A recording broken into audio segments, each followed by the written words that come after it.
Welcome back to Bishop's Breakdown. We're going to cover the Raw after WrestleMania and Raw last week.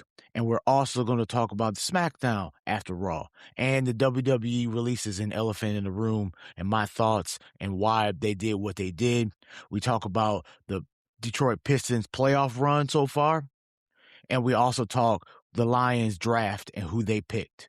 So that and more on Bishop's Breakdown. So let's break it down.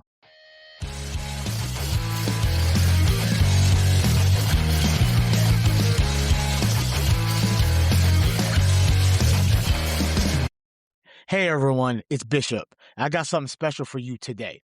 On the next bonus episode, I'm breaking down the top 4 teams in college basketball, giving you my insider's take and predictions you won't hear anywhere else. Plus, I'll dive into Vince Russo and John Cena's AEW talk and why he's crazy. No fluff, just straight analysis. This episode is exclusive to my Patreon supporters. For just a few bucks a month, you got bonus episodes like this, exclusive merch, and even a chance to ask me questions directly on a live Q&A session. So if you want in, join the crew now. The link will be in the description, and I'd love to have you on board and make sure you never miss the inside scoop. So break that down. So before we start with Raw and SmackDown, let's talk NXT and the fact that the signing of Evil, which is Asuka's fiance, boyfriend, man, whatever you want to call him, has just debuted and looks like he's going to challenge Tony D'Angelo for the NXT World title. So moving forward, I'm going to check out the show every week and let y'all know my thoughts about the big stories and about things that excite me. So let's get into Raw. The basis of the last 2 weeks of Raw was Roman and Jacob Fatu. On the Raw after WrestleMania, Roman came out to celebrate, and Jacob Fatu interrupted him and basically challenged for the World Heavyweight Championship. And, they're going back to the bloodline thing because clearly, they don't have any other ideas. It's like when they do remakes of old movies or sequels, New ideas would have been better, but I'm all for it because I think Jacob Fatu is a superstar. But Raw as a whole for the last 2 weeks have been all over the place. But Joe Hendry is officially a Raw superstar, and he debuted with a concert. Of course he did. And he dissed Logan Paul because we should fire Logan Paul. Yeah. So Logan Paul came out and said, you can't fire me because I don't know. I don't know what you are. I mean, you're Logan Paul. I mean, good for you. But you're not a One Piece fan, so cut that out. I'm more of a One Piece fan than you are, and I've only seen like 40 episodes of the anime, and I read like 3 volumes of the books, and I watched all the live action. But I'm going to start playing the card game. I'm trying to learn. So if y'all know how to play, hit me up in the comments or send me an email to bishopbreakdown@gmail.com and give me some tips and tricks because I'm trying to win tournaments. You feel me? Anyways, back to Raw. And then at Backlash, because Backlash is literally in a week. And we're finally getting Asuka versus Io Sky, which should have been in WrestleMania, but, because they had to have commercials on night one, and they had rush matches or had short matches for I don't know. But there's rumors to the outcome of this match that I'm going to touch into when I talk about WWE releases in the Elephant in the Room. So stay tuned for that. And SmackDown, going into SmackDown after WrestleMania is always supposed to be a reset. Also supposed to be a new season, as so to speak. Like WrestleMania is their end game. And then going forward, they're going to start new storylines. They're going to start new beefs. They're going to start, moving rosters around, cutting people, doing these things, bringing people up from NXT and have different matchups, different challenges for the top superstars or even the mid-card. But this SmackDown felt like they were stuck in mud, and hopefully they'll get to it soon because Backlash is right around the corner, and there's not too many matches from the SmackDown side of things that seems to be evident. Cody Rhodes comes out, has a strong promo, and But who challenges him next? I figured it was going to be a rematch with the Viper, Randy Orton, since he did kick his head off. I mean, me personally, if I was Cody Rhodes and my eye looked like that, I would be ready to fight Randy Orton again. But I guess we have to tune in on Friday to find out if I'm mistaken or if I'm just crazy. And then we have a new WWE United States Women's Champion in Tiffany Stratton, because it's Tiffy time. And she defeated Julia, and that should have, again, that's another match that should have been on WrestleMania, like, I don't know, night one, a.k.a. Saturday night's main event. Because that's all it was. It was covered in commercials, short matches. You know, like, I literally seen that on Saturday night's main event. Like, it's a glorified house show, but it's WrestleMania night one. But I already talked about that before, and I'm not going to get into it because I'm just going to get angry. And then Fatu showed up because last I checked, he was a SmackDown superstar. And the MFTs, you know, Solo comes out and says, "Without me, you would be nothing. We already did this, and y'all lost that feud." So Jacob did his thing, Solo and the MFTs do their thing, and the main event was Fatu versus Solo, and he destroyed every MFT person besides Tala, because I think he's hurt or sleeping or got lost in the airport. I don't know. He wasn't there, so Fatu destroyed everybody. But my favorite NXT faction, the Fatal Influence, made a statement.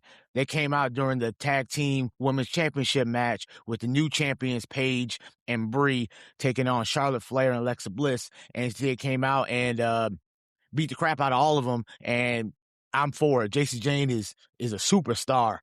You know what I mean? Like, I get it. That used to be, what was her name? Mandy Rose's group. But I think Jacy Jayne and them leveled up.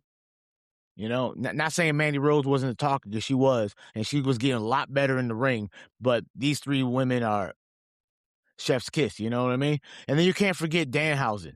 He is super entertaining, whether he's on Raw or SmackDown. His matches aren't terrible. I mean, he's not Daniel Bryan or Will Ospreay or Seth Rollins or Penta or Javon Evans. Like, he's not that guy, but he does what he does. He's like a Santino Marella, but I think he's better. And I'm going to probably buy his merch to support Danhausen, and because he deserves it. He's working really, really hard to get to his point, and I hope nothing but success for Danhausen. And in case you didn't know and you missed this on WrestleMania weekend, but Trick Williams is a superstar, and he's still a superstar, and he's your new United States champion. So that's what he does, and he whoops that trick, and he's got Lil Yachty out there, and he just oozes charisma, oozes machismo. You feel me? So I think sky's the limit for Trick Williams, and don't be surprised that in less than a year, maybe a little bit longer, he's going to be a WWE champion, like world heavyweight champion, undisputed champion, one of the two. But don't be shocked if you see Trick Williams with that goal around his waist. Hey everyone, it's Bishop. I got something special for you today. On the next bonus episode, I'm breaking down the top 4 teams in college basketball, giving you my insider's take and predictions you won't hear anywhere else. Plus, I'll dive into Vince Russo and John Cena's AEW talk and why he's crazy. No fluff, just straight analysis. This episode is exclusive to my Patreon supporters. For just a few bucks a month, you got bonus episodes like this, exclusive merch, and even a chance to ask me questions directly on a live Q&A session. So if you want in, join the crew now. The link will be in the description, and I'd love to have you on board and make sure you never miss the inside scoop. So break that down.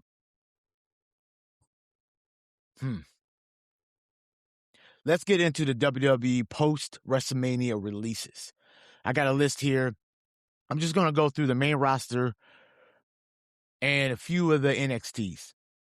So we got, starting from the top, Aleister Black, Zelina Vega, Kairi Sane, Santos Escobar, Apollo Crews, Zoe Starks, Alba Fire, the entire Wyatt Six, including Bo Dallas, Nikki Cross, Dexter Lumis, Joe Gacy, Eric Rowan, and the Motor City Machine Guns made up of Alex Shelley and Chris Sabin, and Adrian Chase and Malik Blade and Luca Cusafino are gone. Cut. Released. Get out of here. You know? Good luck on your future endeavors type crap. So out of all these, me personally, and a lot of people, especially on the wrestling Twitters, I'll start with the Wyatt Six. I know they've been in how can you put this? A loop. They've been in quicksand. They've been in Groundhog's Day movie reference. Like every Friday, it was the same. It was them versus MFTs. They'll get their lantern back. They'll get Bray Wyatt's lantern back, and then MFTs will steal it again. They'll lose their tag team titles, and they'll get it back from the MFTs. Like they've been doing 8-man tag or 6-man tags, all this for like forever. It feels like for like years, honestly. But it's only been months. But it feels like that's all they were doing, and that's why it's not a shocker to me that they got released. It's a shocker that all of them got released. I thought at the very least Bo Dallas was going to keep his job and go off and be Bo Dallas and instead of Uncle Howdy, and then going forward, you know, be able to I don't know, be able to be there and commemorate, you know, his brother, you know, Bray Wyatt, you know, deserves acknowledgement. So I thought Bo Dallas was going to be able to break off from there and do his thing and show that he's not just, you know, a low rent Temu Bray Wyatt. He's more than that. I mean, you got to Bo leave. So, and then the other ones, I'm going to group them up together. You got Aleister Black and Zelina Vega. I mean, I know they ruined him by just sticking him with the Killer Cross or Karrion Kross and Scarlett's gimmick, where, you know, Scarlett talks for him, which Aleister Black doesn't need anyone talking for him, but same with Karrion.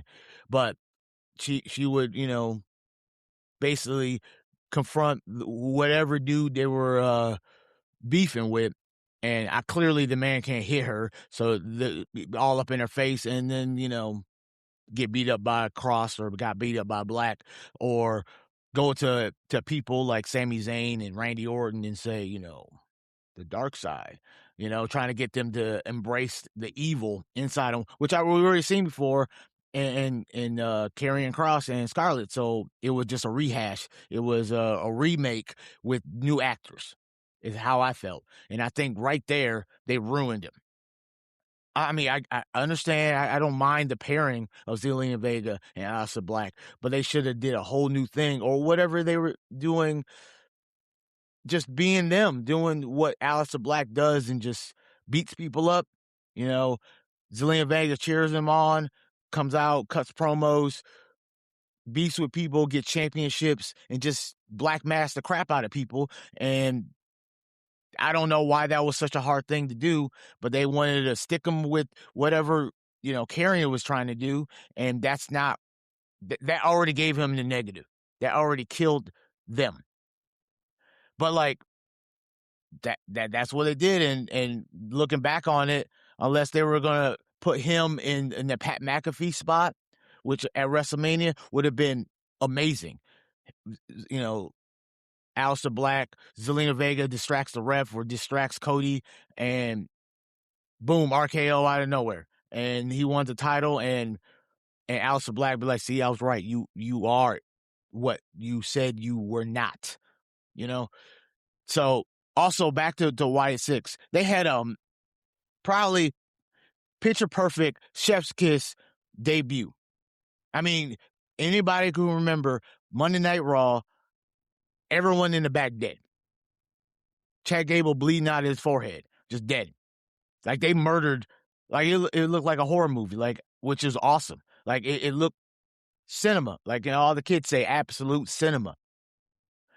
And then it went downhill from there. They were after that debut, they were not seen for like a couple weeks, I think. And then they come in and, torment Chad Gable for weeks and weeks and matches, and now Chad Gable is El Grande Americano. So, like, they made him go into witness protection. And and then they moved him to SmackDown, and they were in an endless, depressing loop with MFTs. So what do you expect? You gave them nothing to work with, and they were looking like animation characters, not even anime, like Bugs Bunny animation characters, going back and forth trying to get some lantern.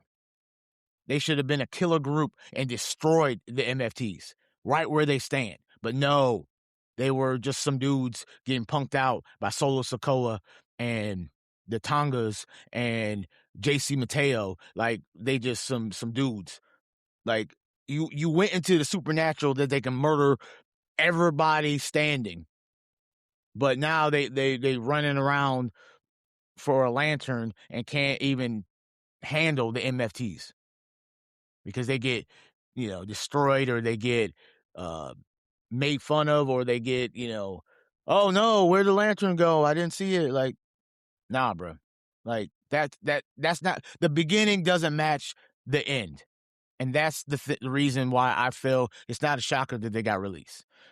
And the one I'm super don't understand, like, head scratcher, is Kairi Sane. She was featured every single Monday because she was Asuka's underling. She was Asuka's whipping bag. She was the one that every time Asuka lost or didn't do what she wanted to do, or got disappointed or whatever, or, got her come up, since she just blamed it on Kairi Sane and yelled at her, and been doing it for feels like years. And I thought that, sooner or later, Kyrie's going to grow a pair and be like, right to Asuka's face, or crazy thought, spit at her with some green mist or black mist or whatever mist they want to pop up. I mean, me personally, the internet lost it. Like, we want Kyrie. We want, and I agree, because she is dope. She is amazing. Like, it felt like a head scratcher, just like when they got rid of Dakota Kai. But continuing with Kairi Sane, the rumor has it, I mean, it might not happen because we don't have all the power. Us fans don't have all the power. If they don't want to do it, they're not going to do it. But if they bring back Kairi Sane and say, oops, like they did with R-Truth, my thoughts, or the rumors that I'm hearing or seeing, is because they finally doing Io Sky versus Asuka. Asuka's about to win. Asuka's about to do her mist or something, and Kairi Sane's music hits, and she comes out and distracts her, and, Io Sky picks up the win, and Kairi gets her come up, or she gets her revenge for being treated like she just some stepchild. And then you can do Asuka versus Kairi Sane. But right now, I mean, they act like Kairi Sane didn't even exist when Asuka was, doing her little stick, doing her little promo in the back with her face all. Asuka's crazy. Asuka's cool as you know what. I love me some Asuka.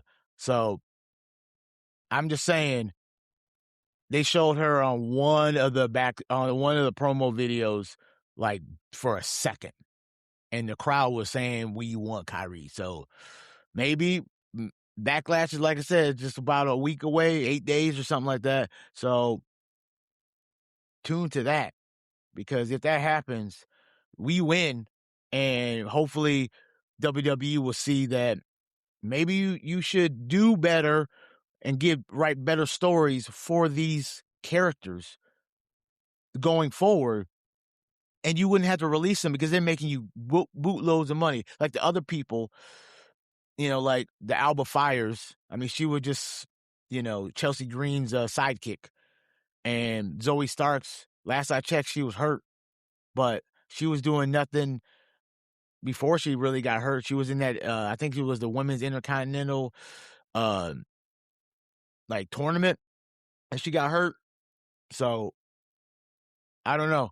And then Apollo Crews, like they haven't been doing anything with him since he was the Nigerian ruler, destroyer, or something. I don't know what he was, but he was somebody. He was somebody with a African thing or something.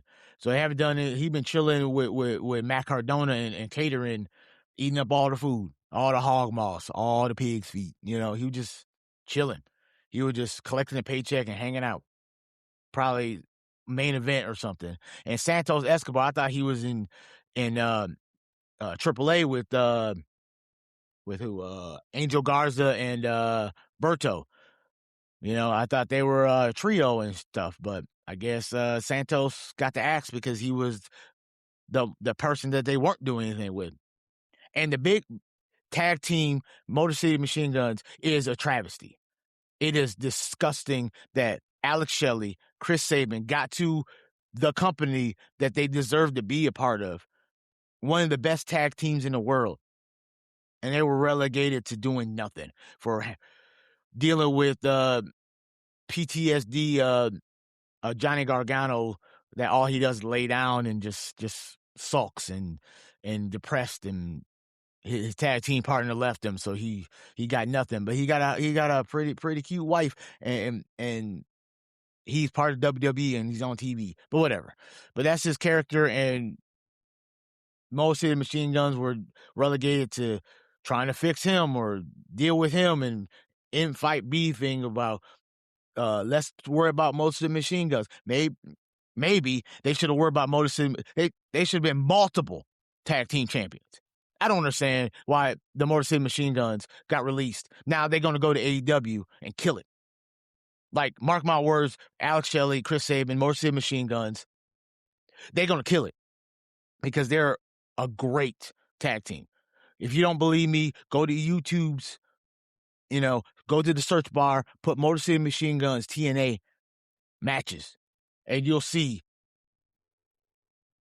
like, for real. And then from my neck of the woods, so I'm always going to support the Motor City Machine Guns. So they deserve way more than getting released like that. They didn't even try with them. Like, they debuted tag team champions, blah, blah, blah, lose it, and then they were like, you know what? We're done with you. And they relegated them to random tag team matches, random feuds, never embracing them as one of the best tag teams. Like, Motor City Machine Guns versus the Usos would have been. Why didn't we get to see that? I really wanted to see that. Like, even their run, the matches that they had with Fraxium, I'm just saying, with DIY, those were some epic matches, and they still didn't have nothing for them because they don't care about tag team wrestling. They don't care about making new superstars. SmackDown just seems like a cesspool of you got the top people and then nobody else. They're just there to collect a paycheck and be on TV for 5-10 minute matches and just shoot to the next one. Like, no direction, no guidance besides the top people, like the Cody Rhodes of the world, the Drew McIntyres of the world, the Jacob Fatus, the Rhea Ripleys, the Charlotte Flairs, those people. Everybody else is just flopping in the wind. And that's why you get lists like this every year of people getting released because they're like, oh, budget cuts. Because you're not making them superstars. You're not making them a commodity that you're making tons and millions of dollars off of them. So you use it as an excuse to be like, well, we don't have anything for you. Well, I know this is a crazy thought. Make something for them. Create opportunities for these people. Put them in positions to be superstars. If they fail once you give them the machine behind them, then sure, maybe you have to move on. But if you don't even try and you just hope and pray, please just become popular. And we're not going to try to make you popular. We're not going to make decisions that people will be like, hey, there's somebody I want to get behind. Just throw them out there and be like, if they swim, they swim. If they drown, hey, we didn't try, we didn't waste money on them, so get them out of here. Get out of here. But, that's not going to be good. I mean, damn, they did it with Cody Rhodes years ago, strapping him on with that Stardust thing, and was shocked that he wanted to walk. Because you didn't give him the opportunities to be successful. He comes back, reinvents himself, becomes the American Nightmare, and now he's main eventing WrestleManias back-to-back years. Winning back-to-back Royal Rumbles. WWE champion. 2-time WWE champion. Beat John Cena. Took out the tribal chief, the OTC himself, after 1,316-day title run. Stardust wasn't going to do that. Stardust was going to be some dude hanging out with Apollo Crews and catering. So create superstars by pushing these people and giving them opportunities to show that they are good enough, that they're great enough. They are these people on this list, for the most part, are great, fantastic pro wrestlers, fantastic sports entertainers. But you didn't give them the opportunities to,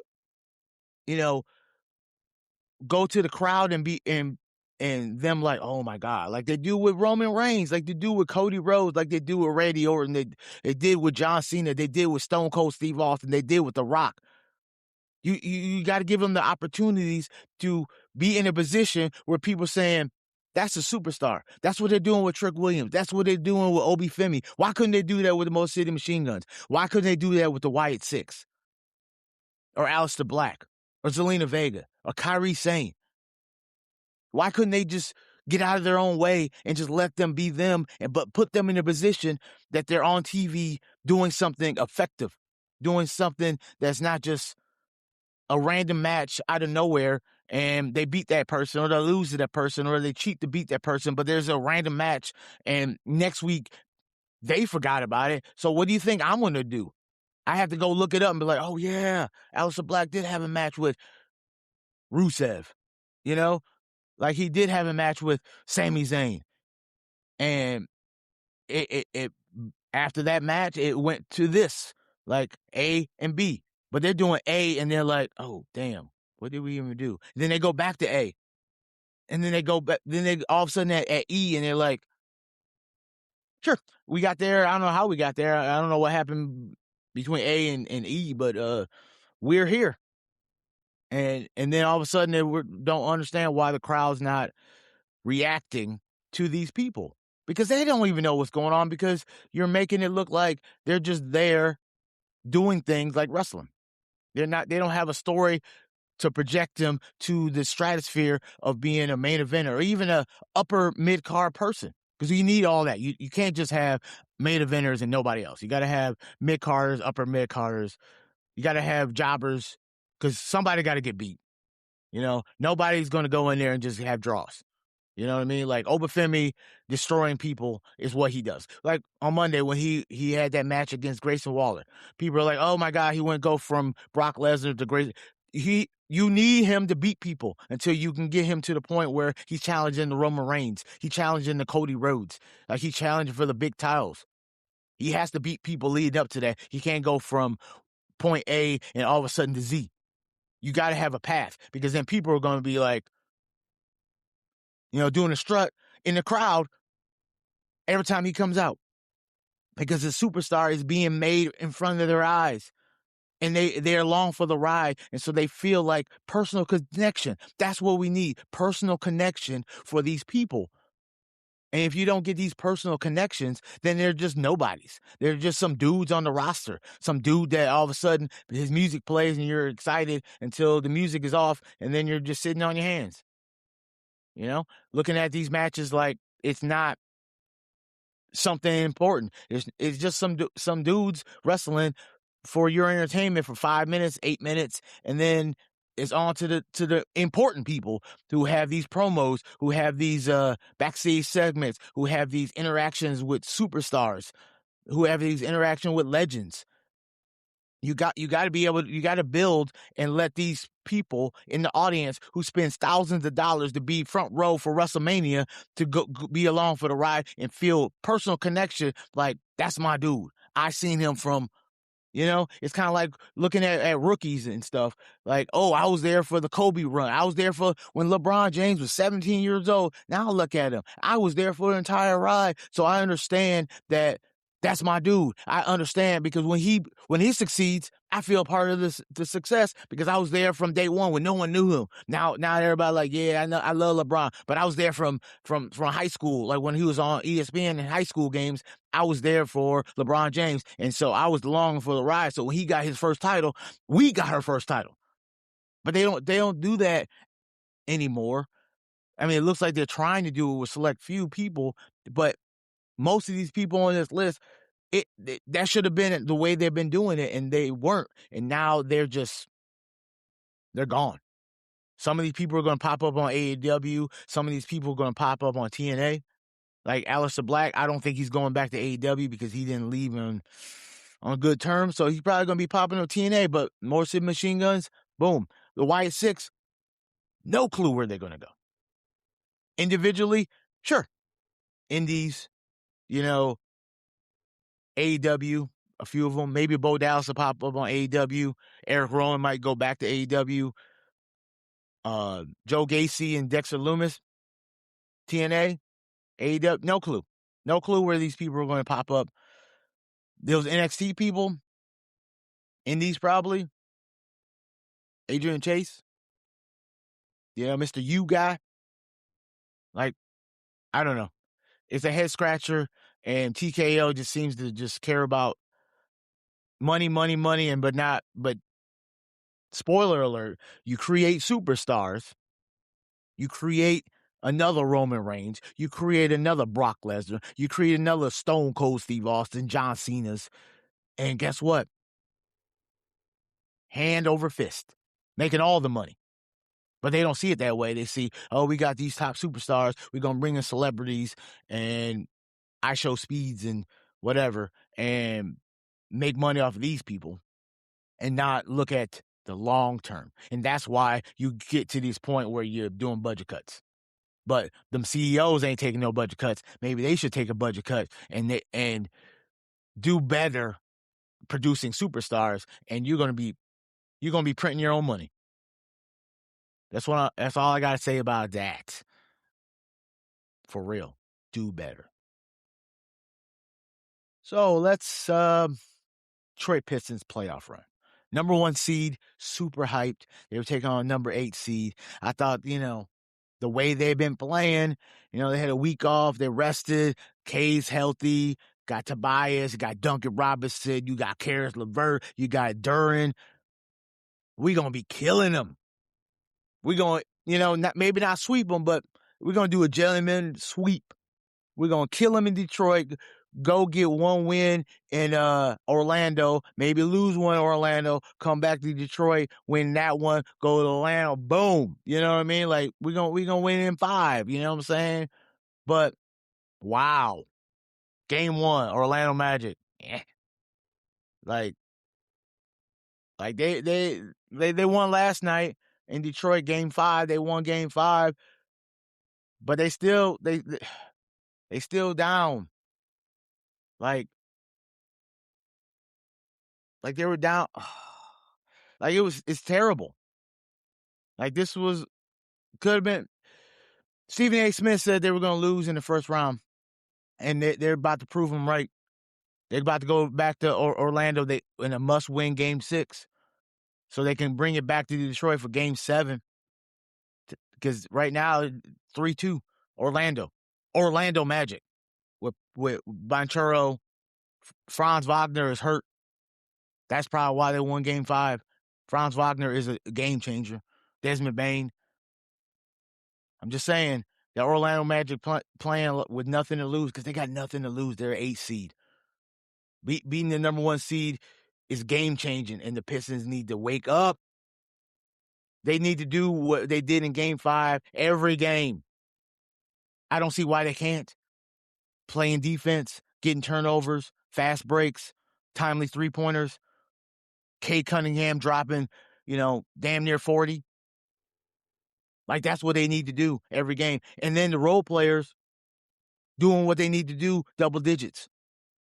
Duran doing his thing, Tobias doing his thing, Duncan Robinson doing his thing, Karis LeVert coming off the bench doing his thing.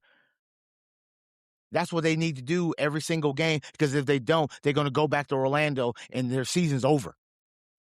And that number one seed and the 60-plus wins, being number one seed all year long with the likes of the league of the Sixers, the Celtics. I'm just saying, like they should not have been there. So they have nothing to lose. I know they're number one seed, but they got nothing to lose. They need to play with heart, with more heart than they did in game one. Like, they should not be in a position of that they're going do or die games. They should not be in that position. They should be up. At the very least, going to game 6 with a chance of closing out the series. But no, they got to win the next 2 games to get out of the first round. Like, the roles are reversed. The 8th seed is supposed to be reeling. The number one seed is the number one seed for a reason.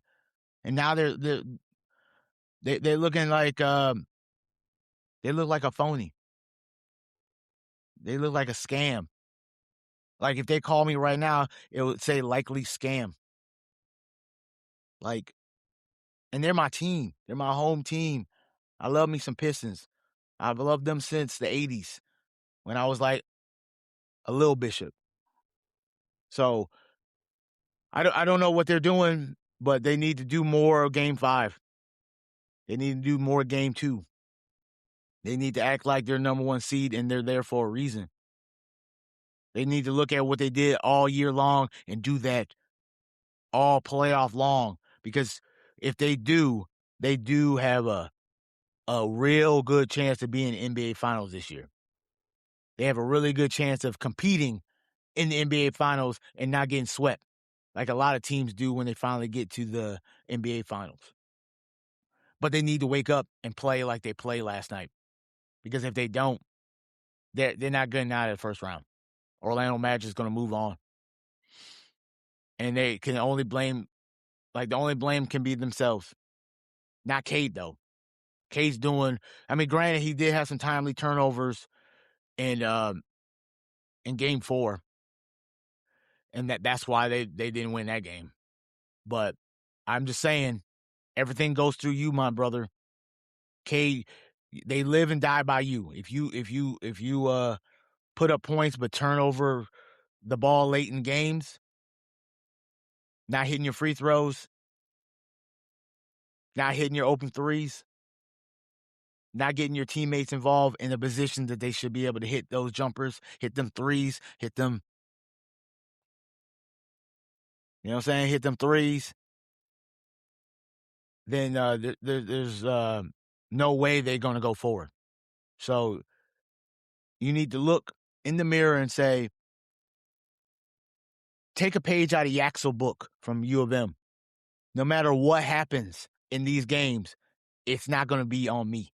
I'm going to do 1,000% in these games to win and put it all on the line, because there ain't no tomorrow. You know what I'm saying? Going forward, there ain't no tomorrow. I don't care if they get to the second round. Play every game like it's your last. Every game like it's the closeout game or the elimination game. Because y'all need to do that. Because that's what you were doing all year long. Playing out of control. When Cade was hurt, everyone stepped up. So why aren't you stepping up now with Cade on the court? This is the playoffs. Everyone's watching you. The regular season, not everybody was watching you because you weren't on primetime games every day, every week. So going forward, you're on prime time. You're the game on, like the only game on the TV at that time. You know, you got a 7:30 spot on Peacock. You got people paying to watch you play, and these are the efforts you're giving. You got to do better. You know, you got to show the world that title town is in the state of Michigan. That the best basketball in the world comes out of Michigan, comes out of Detroit, comes out of our state. You're representing our state. U of M did what they need to do in the March Madness National Championship tournament. Now it's your turn. Step up or step aside. Because you got a whole town behind you, got a whole state behind you, looking at you saying, it's all on you. So please give a better effort, just like you did in Game 5. I got faith, so don't let me down. Don't let us down. Detroit versus everybody, like I said. Do it for us. Do it for me. Do it for you. Do it for our state. Do it for our city. Do it for our town. Just put in the effort. Play like y'all been playing. Play like I know y'all can play. And that team can go places. That team is an NBA champion contender. Just do better. Because we got you. So get us. You feel? You heard? So before we get out of here for another episode of Bishop's Breakdown, let's break down and look at the NFL. Wow. The NFL draft picks that the Detroit Lions had. Well, the first round, they drafted Blake Miller, the offensive tackle for Clemson, to re-up their offensive line, to tighten that offensive line because it was terrible. I know they were moving pieces around. They had injuries. You're always going to have injuries in the NFL. It's a hard game. If it wasn't hard, everybody would be doing it. But only a select few had the abilities to be in that position to play this game that we all love called the NFL. So they had to re-up their offensive line so they can give time for Jared Goff in the backfield to make plays to the J-Mos and the St. Browns and throwing off the Gibbs. And they needed to re-up that. So I like that pick.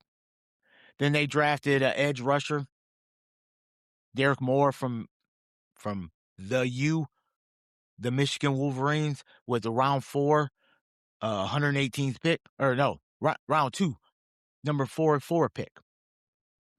Then they also got the linebacker from Michigan, Jimmy Rolder, with the round 4, 118th pick.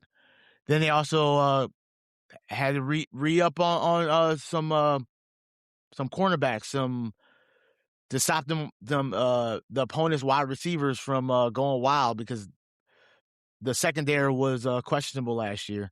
And so they got Keith Abner II from Arizona State. And they also got a couple of defensive linemen, one Skylar Gill Howard from Texas Tech, and the Tyree West defensive lineman. And they also got a wide receiver, Kendrick Law from Kentucky. I think they're decent picks.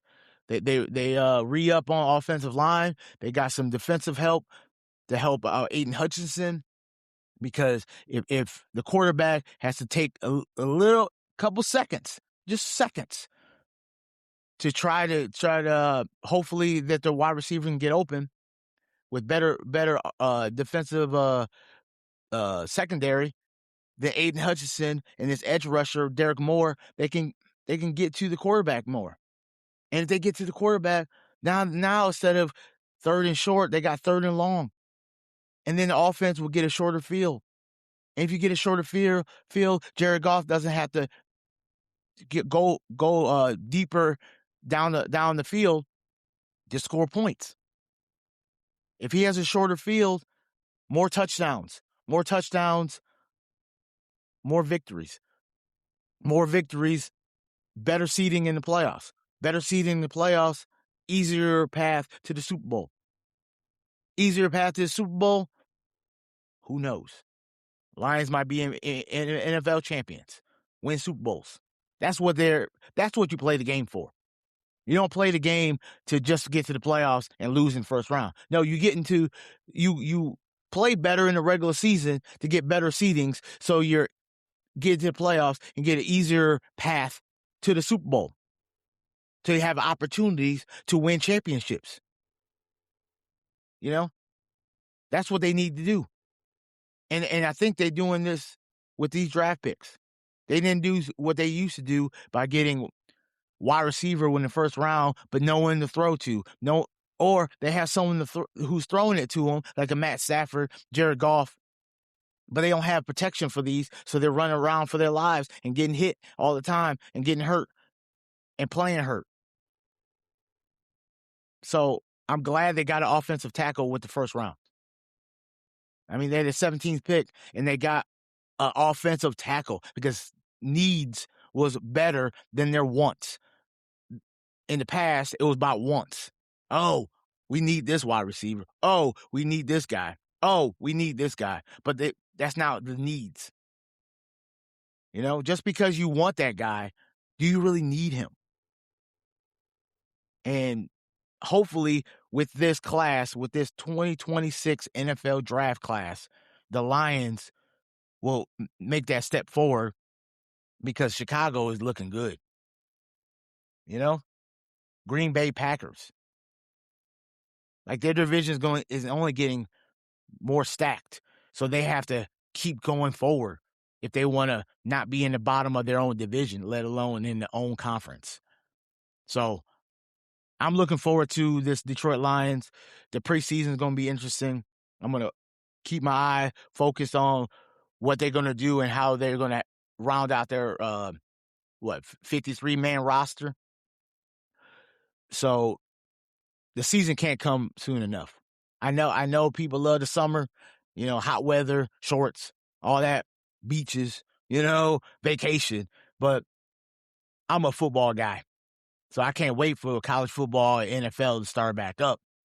So hopefully the Lions can take what they got, take what they have, and do something in the regular season and do something importantly, most importantly, do something in the playoffs and make the playoffs this year. Because they got the team to do it. I know they got rid of David Montgomery and Sewell, but I feel that the nucleus that they had, that they still have, and these draft picks and the free agent signings, I think sky's the limit for these Detroit Lions, and they're going to finally make a mark and make a statement and make noise in the playoffs. But that's our episode for the week. I'll be back in a few days for more episodes. So don't forget to like, subscribe, comment below. Give me some more elephant in the room ideas. Hit the notification button because I'm throwing out pack openings. I've been on a mission to learn how to play One Piece, the trading card game. I used to play Magic in 8th grade, way back in the day, like 1800s. But I want to learn. I want to be able to go to tournaments and not suck. So I've been buying booster packs. I got a starter pack. My boy, we're going to be learning how to do that together. I bought a pack that we can learn together. He got his starter pack. I got my starter pack, so we can at least get the basics, you know, so I can start going to tournaments, do a little buy-in, you know, play some games, maybe win some tournaments. Maybe I'll be in regional. Maybe going forward, I can be in nationals. Maybe I can be that guy winning tournaments, winning these 50 grand tournaments. Or just winning basic tournaments locally. Either way, I'm just trying to have some fun with an anime that I really enjoy. I enjoy me some One Piece. I mean, ISO Speed is a fan too. So I love me some One Piece. I love me some Monkey D. Luffy and some Zoro and some Nami and some Chomper and some like I love all that stuff. That stuff is super interesting to me. I mean, look right there. We got some Chomper right there. So, like I said, follow my journey. That's why you got to hit the notification because I'll randomly throw some pack openings. I'll try to get some WWE Chrome cards. I've been doing openings of that. I would love to get some NFL Topps Chrome or some NBA Topps Chrome That cosmic set looks amazing, but they want me to give up a liver, a lung, some blood, my firstborn child, just to get a pack of cards for a chance to get nothing. But that's the trader hobby. But that One Piece, man, once I learn how to play this game, it's over for y'all guys. It's over for y'all. You're gonna get these hands. You know what I mean? So, like I said, hit that notification. Check out my journey. Hopefully, you'll see me on more videos. If not, check me out next week, because same time, same bishop place. You feel me? Because like a great man once said, deuces, ooses.